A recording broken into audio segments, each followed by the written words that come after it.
Un couple ou des copines qui dansent ensemble. D'autres qui font une parodie à base de rouleaux de papier toilette. Comment ces vidéos apparemment inoffensives peuvent-elles inquiéter le président de la première puissance mondiale ? L'application TikTok, très populaire auprès de la jeunesse, est censée être interdite aux États-Unis depuis ce week-end, même si elle fonctionne toujours.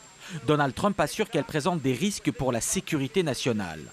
Est-elle différente techniquement des Facebook, Twitter et autres Instagram ?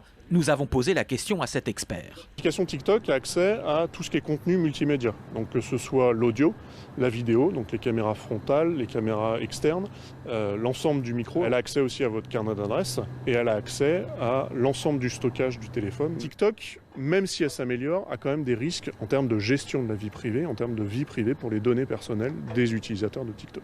Comme les autres, l'entreprise TikTok dispose donc d'une masse de renseignements sur les individus, leurs préférences, leur mode de vie, une mine commerciale. L'application est aussi très utilisée par les jeunes militaires et peut fournir indirectement des renseignements sur des équipements ou des installations de l'armée. Le problème de TikTok est d'être basé en Chine. Et les autorités américaines aimeraient avoir le même pouvoir de contrôle que celui qu'elles ont sur Instagram ou Facebook, installés en Californie.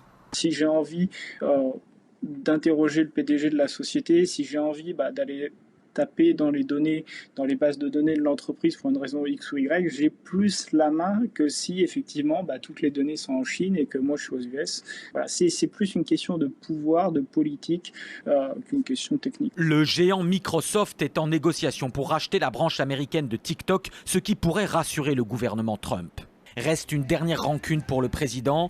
Il y a quelques semaines, les internautes s'étaient donné le mot sur TikTok pour faire des inscriptions massives en ligne à son meeting de Tulsa et faire croire qu'une foule de supporters y viendrait. Résultat, une salle à moitié vide et un président humilié par la jeunesse TikTok.